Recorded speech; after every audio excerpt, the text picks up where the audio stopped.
yun? Diba, isipin natin, anong silbi na nag-aaral ako? Kung gano'n ang pahihinatnan. Naiintindihan natin? Alam ko, matatalino ang anong tawag sa inyo? Aliens. Kaya ang sasabihin ko dito, naiintindihan naman po dito sa siguro. Pag wala kayong maintindihan, kahit isa, sa huli, ibibigay ko yung cellphone number para tawagan na lang ninyo ako para ma-explain sa inyo kung meron kayo hindi man maintindihan. Next po tayo. Ayan, kabasa ko.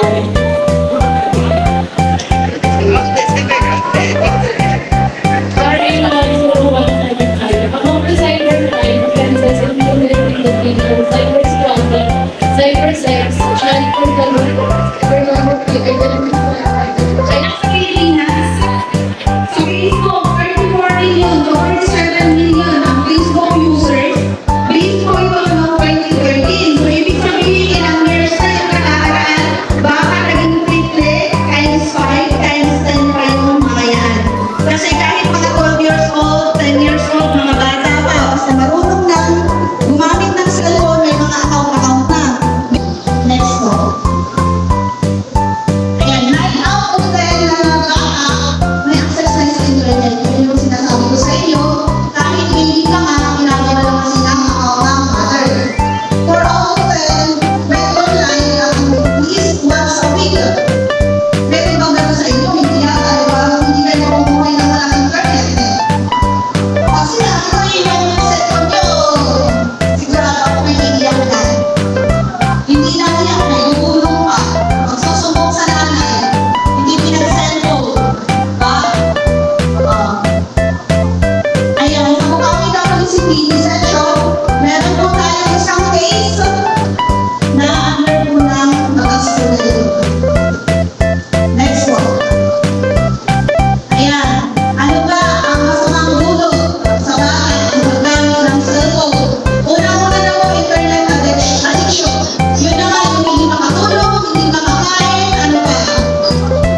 pati edited. Alam na nila kung ano yung edit ng mukha sa hindi. Diba? Kahit kayo mga batang lalaki kayo, hindi nyo pwede sabihin nila mga babae lang. Gusto nila may nakakita na ano ninyo. Lalo na yung mga warriors, hindi naman sa nila lahat. Kasi may mga kapag-anak siguro dito o anak, usually kasi sila ang may gusto sa mga batang lalaki. Ha? Pag-ibig na ba?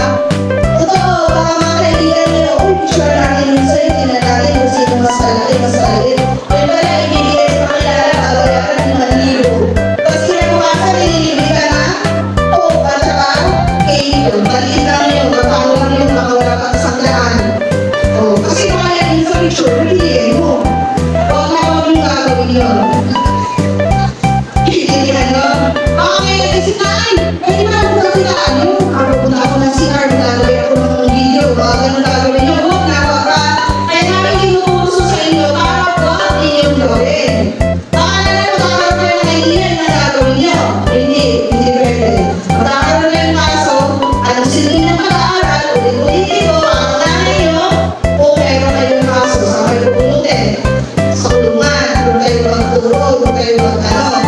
Ano gawin nyo? Anong course nila gusto? Hindi naman nyo pwede gagawa sa loob ng kulungan.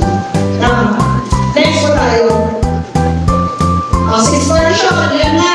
Yung pag-may video, kayo mag-jowa, sasabihin mo, ilalabas mo yung video na yun, kapag hindi siya nagbigay ng 10,000 sa'yo. O di kaya, hindi lalabas mo yung video na yun, boom! Hindi siya makakayag na sasama sa'yo sa may Jansis. Okay, natawa. Alam niyo yung Jansis. Bakit alam niyo yun? Ha? Ay, hindi ako kumawa. Bakit alam niyo yung Jansis na yun? Ano ka? Kapagin ko kayo. Bakit alam niyo yung Jansis? Bata kayo ah. Pag kayo, natsambahan ko ah. May tingin kayo. Alam? Ha? Finish your circle? Ganun ba? Hindi ko alam. Hindi ko din alam kung ano meron doon. Ayan, gumagamit kasi sila yan na parang pambag lang linggo yan. Pero pagka sex version ang sinasabi, ang kapalit niya is sex, hindi pera. Yung kanina kasi yung pera. Sa, ano lang, analin nyo, yun pala, yung nasa taas na yun, yun na yun. Next po tayo. Online piracy. Yun yung sinasabi ko sa inyo. Yung illegal copying of counterfeiting of genuine programs. Pero kasi kaya dito, kahit yung mga teachers natin, para sa inyo dito, huwag na huwag po kayo mag-connect sa Illegal intrusion in the computer system without the permission of the computer owner or user. Delegated scrapping concerned about unauthorized access to government. Yan naman sa government naman yan, paglahatan naman yan. Hindi naman po ninyo kaya. Maliban sa mga IT.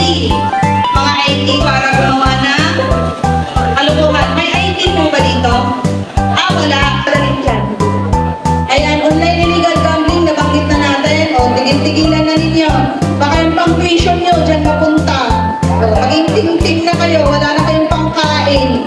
Lahat doon na, kahit piso, wala na yung laman pa sa RP na credit card ninyo. Magugulang na yun, ay 1,000,000 na. Hindi naman yung ginagalaw yung credit card yun. Diba? Kaya huwag na huwag yung iiwan ng basta-basta kung saan-saan yung mga yan o ginagamit kung saan-saan. Next po tayo. Identity theft.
ATM ninyo. Huwag nyo lang gawin yun. Next po. And, or meron pa din po. Meron. Well, ayun, yung ano kasi natin, kasi sa hirap naman ng buhay, hindi naman lahat tayo busy sa school. Pagka nagpupunta po kayo doon, pagka nag-green ko, nag-ano kayo ng account ninyo, nagbubukas kayo, huwag ninyo mahayaan na nakabukas yun na aalis kayo. No. Ilalagaw lang ninyo yun. Kasi baka may sumunod, ginamit yung account ninyo, lalo na yung mga email niyo, lahat yan. Pagka nalaman kasi yung email account ninyo, pwede na mabuksan yung Facebook niyo, Twitter niyo, TikTok account niyo, ano pa man dyan. Kasi nandun lahat. Diba? Doon na kung forward yung mga code. Hindi kaya nawala yung cellphone niyo, agad-agad ipablock lahat ng mga account ninyo. Lalo na sa bank phone. Kasi makukuha na yun. Makukuha na lahat ng mga account niyo. Kaya lagi-lagi, huwag kayong magsasend ng mga picture o video na alam ninyong ikakapahamak ninyo sa Messenger.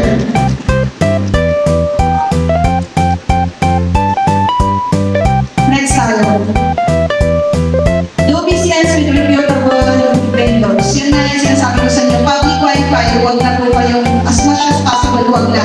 Mag-data na lang kayo. Tsaka kung magbebenta kayo ng mga gadgets ninyo na alam ninyong mayroong naka-video doon o may mga picture kayo dati doon na kung ano-ano man, huwag ninyong ibebenta basta-basta. Or much better, huwag nyo nang ibenta yun. Ako, ilang cellphone na naipon ko, 10 na. Hindi ko pwedeng ibenta kasi may mga kaso ako na hawak na nagpipicturean ko doon, nalalagay ko yung mga video nila doon. Pagka binenta ko yun, pwede nila halongkatin yun at nakikita yun, lalabas yun, hindi ako nakakasuhan. So pagka may mga ganun kayo, huwag na ninyong ibenta yung gadget ninyo. Huwag kasi kayong masanay na palit ng gadget. No? Hanggat gumagana yan, sige pa din. Magtipid tayo hanggat hindi pa